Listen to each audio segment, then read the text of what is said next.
Olá, olá, seja muito bem-vindo, bem-vinda a mais um vídeo. Nesse videozinho aqui, um dos vídeos mais importantes, vou ser bem sincero, só que cabe você a extrair o elementozinho. É o seguinte, 5 conselhos que eu daria pra mim lá com 17, 18 anos. E eu pensei, quando eu pensei no título do vídeo, eu falei, esse vídeo vai ser fácil, mas não foi fácil, tive que pensar bastante. Então, vem comigo aqui, eu quero revelar esses conselhos que mudariam completamente minha vida.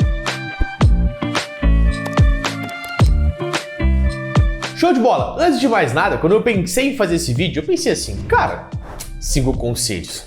Estuda mais, se esforce mais e tenha paciência. Aí eu pensei, cara, será que se eu voltasse atrás e falasse isso pro Felipe lá de 17, 18 anos, ia mudar muita coisa? Não ia. Então eu falei assim, o que de fato eu teria que falar para fazer eu mudar minha conduta, para fazer eu entender? Pra eu fazer, eu senti que eu tava no caminho certo. E aí eu comecei a ficar pensando, e aí eu falei, e aí os conselhos começaram a mudar. Então eu vou te dar 5 conselhos, na verdade esses conselhos são pra mim, mas servir pra você, tá? Porque obviamente eu não vou dar um conselho tipo assim, não dê o pé na bunda do fulano de tal, fique com ela. Eu não vou dar um conselho aleatório, é voltado pro Enem, obviamente, tá? O primeiro conselho que eu vou dar é o seguinte: cuidado ao se comparar com os outros. Tudo tem seu tempo.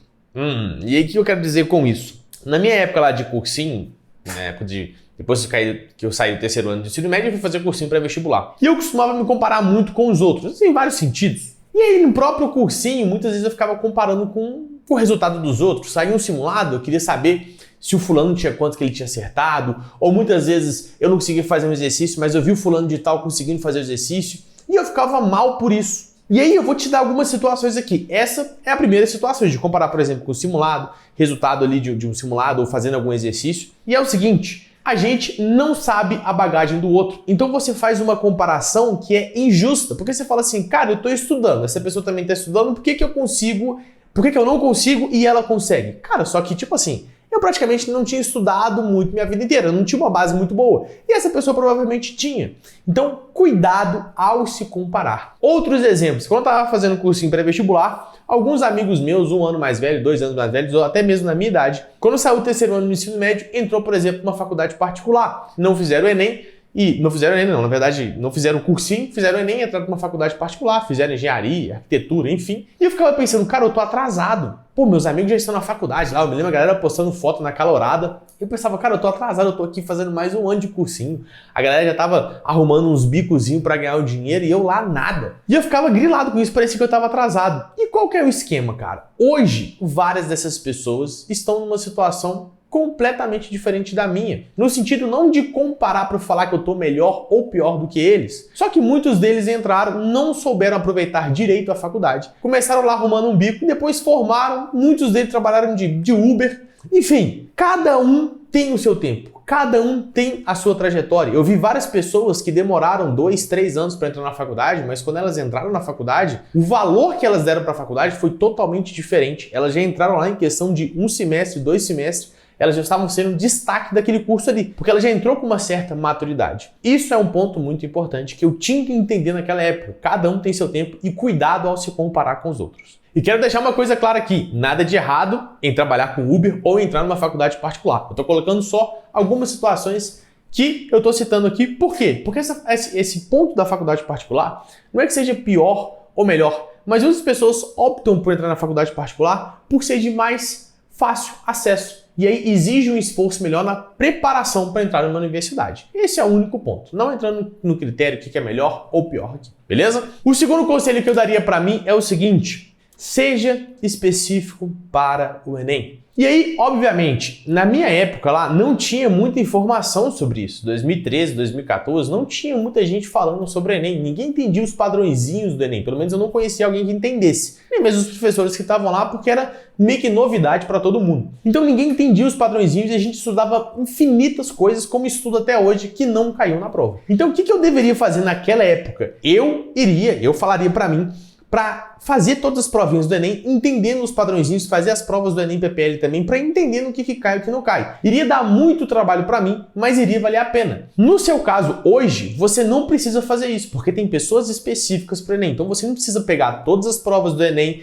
regulado, Enem PPL de 2009 até 2021, separar por tópico, ver o raciocínio que cai, que não cai, as fórmulas que caem. Porque, por exemplo, eu já faço isso para vocês, eu ensino, então eu mostro um caminho muito mais curto, você não precisa ter todo esse trabalho. Mas, como naquela época eu não teria ninguém, eu teria que fazer esse trabalho e mesmo assim ainda valeria a pena, porque eu deixaria de estudar várias coisas que eram totalmente desnecessárias na hora da prova. Quantas vezes a gente chega na hora da prova e fala assim, velho, olha o tanto que eu estudei e tipo, tem coisas que eu nunca vi na vida e tem várias coisas que eu estudei que eu não tô aplicando nada aqui. Então esse é o segundo conselho. Então vamos pro terceiro conselho e é o seguinte, já dando um spoiler aqui, o último conselho eu diria que é um dos que fazem maior diferença no seu ano. Então fica aqui comigo. E antes de mais nada, antes de eu continuar aqui, você sabe o que eu tenho que fazer, que é curtir esse videozinho, compartilhar e se inscrever aqui no canal pra gente bater 100 mil inscritos.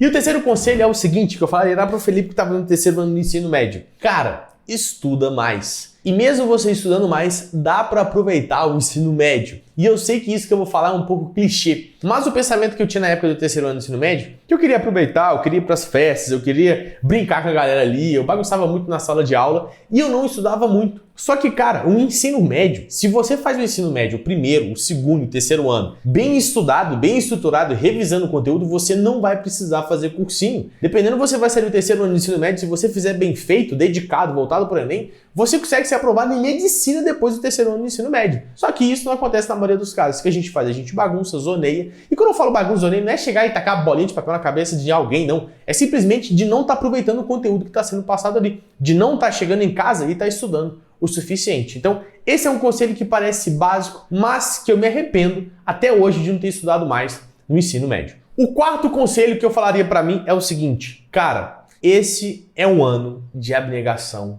e de sacrifício. Por que disso? Como eu falei, muitas vezes a gente se compara. E na minha época lá, pelo menos, eu já contei essa historinha aqui algumas vezes, eu não tinha uma condição financeira boa. Eu tinha que abrir mão de várias coisas quando eu comecei a fazer o pré-vestibular, né? Tinha final de semana que tinha aula, tinha simulado, tinha cursinho de revisão, enfim. E eu ficava pensando, cara, algum amigo meu me chamava pra fazer uma coisa, eu falava, cara, eu não posso. E aquilo me atormentava profundamente, porque eu ficava pensando, bem, será que eu tô no caminho certo? Será que faz sentido isso que eu tô fazendo? Será que no final eu vou colher bons frutos? Será que eu não vou, sei lá, velho, eu vou largar tudo aqui agora, eu vou entrar pro FIES, vou entrar pra faculdade particular? Vinha esse pensamento, só que eu falava, não, cara, dá pra você estudar esse ano aqui, se preparar e você ser aprovado. Então vinha todos esses pensamentos na minha mente. E se eu tivesse consciência que aquele ano era um ano sim de abnegação e de sacrifício, aquilo me tranquilizaria mais. Eu ia falar, cara, esse ano realmente eu tenho que sentar a bunda na cadeira e estudar porque vai valer a pena. Vale a pena. Eu sei que é clichê quando vocês veem as pessoas que chegaram lá falando assim, galera, vale a pena, estuda porque vale a pena. Deixa eu te falar uma coisa, ninguém anota essa frase, velho. Anota essa frase.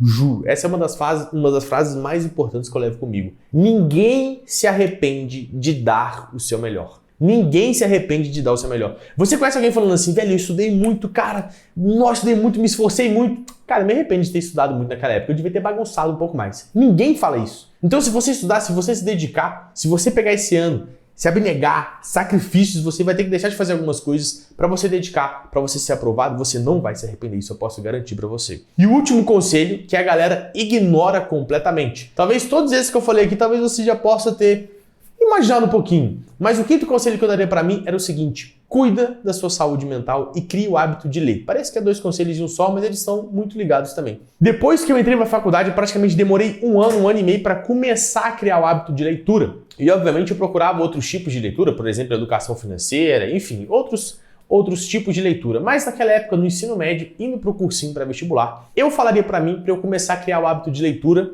ler não necessariamente coisas voltadas para o Enem, tá? Fora disso, mas ler coisas que envolvem a própria psicologia humana, saúde mental, no qual eu me tranquilizasse, para eu me conhecesse um pouquinho melhor, para eu ter alguns recursos, por exemplo, para eu não ficar nervoso na hora da prova. Isso acontece muito, você já percebeu? Tem gente que alcança, tá lá no simulado acertando 42, 43 questões, tranquilo, chega na hora da prova do Enem, começa a chorar, entra em desespero porque fica nervoso, não tem nenhuma defesa interna, não tem nenhuma defesa mental, vai mal na hora da prova. Isso por quê? Dependendo, passou o ano inteiro sem cuidar desse aspecto que é decisivo na sua aprovação. Então, eu cuidaria mais de mim nesse aspecto E o hábito de leitura ajuda a gente a dedicar 20, 30 minutinhos para isso, tá? Quantas pessoas você também conhece que ao longo da trajetória chega lá, tá estudando bem, tá indo bem no começo, passa 2, 3 meses, do nada surta. Eu conheço inúmeras pessoas, do nada, fala, velho, eu não aguento mais, muita pressão psicológica, eu vou desistir e simplesmente larga tudo. E aí não passa, depois tem que fazer cursinho de novo, enfrentar toda essa situação de novo. Então essa saúde mental te ajuda a ter constância, te ajuda